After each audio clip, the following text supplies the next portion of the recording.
Praise the lord. మీ అందరికీ కూడా ప్రభు యేసుక్రీస్తు నామమున శుభాభివందనాలు తెలియజేసుకుంటూ ఉన్నాను. ఈ సాయంకాల పూట ఈ రీతిగా నేను మిమ్మల్ని అందరినీ కూడా కలుసుకోవడానికి నాకు ఇచ్చినటువంటి అవకాశాన్ని బట్టి దేవుని ఎంతగానో స్తుతిస్తూ ఉన్నాను. దానియేలు గ్రంథంలో ఇలాగ ఉన్నది. దానియేలు గ్రంథము 7వ అధ్యాయము 9వ వచనం నుండి చదివినట్లయితే, ఇంకా సింహాసనములను వేటి చూచితిని, మహావృద్ధుడు ఒకడు కూర్చుండెను. ఆయన వస్త్రము హిమము వలె ధవళముగాను, ఆయన తల వెంట్రుకలు శుద్ధమైన గొర్రుబొచ్చు వలె తెల్లగాను ఉండెను. ఆయన సింహాసనము అగ్నిజ్వాలల వలె మండుచుండెను, దాని చక్రములు అగ్ని వలె ఉండెను. అగ్ని వంటి ప్రవాహము ఆయన యొద్ద నుండి ప్రవహించుచుండెను. వేవేల కొలది ఆయనకు పరిచారకులుండిరి, కోట్ల కొలది మనుషులు ఆయన ఎదుట నిలిచిరి.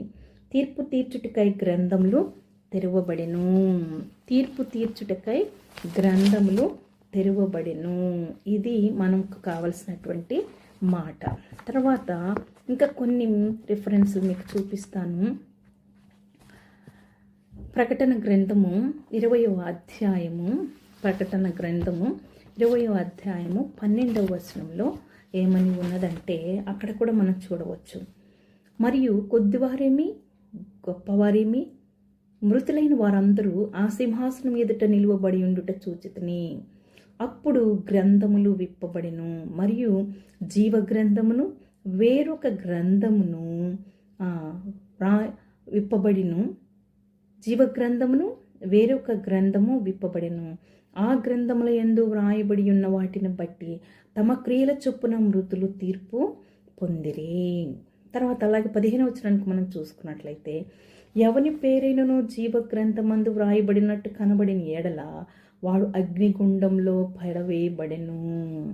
తర్వాత చూడండి 21-27 వచనంలో కూడా మనం చూసినట్లయితే, గొర్రెపిల్ల యొక్క జీవ గ్రంథమందు వ్రాయబడిన వారే దానిలో ప్రవేశింతురు గాని నిషిద్ధమైనదేదైనను అసహ్యమైన దానిని అబద్ధమైన దానిని జరిగించువాడైనను దానిలోనికి ప్రవేశింపరు. తర్వాత ప్రకటన 22:7 వచనం మనం చూసినట్లయితే, ఇదిగో నేను త్వరగా వచ్చుచున్నాను, ఈ గ్రంథంలోని ప్రవచన వాక్యములను గాయకునవాడు ధన్యుడు. అలాగునని ప్రకటన 3:5 మనం చదివినట్లయితే, 3:5లో కూడా ఏమనుందంటే, జయించువాడు అలాగున తెల్లని వస్త్రములు ధరించుకును, జీవ గ్రంథములో నుండి అతని పేరెంత మాత్రమును తుడుపు పెట్టక నా తండ్రి ఎదుటను ఆయన దూతల ఎదుటను అతని పేరు ఒప్పుకొందును. తర్వాత మరి ప్రకటన గ్రంథం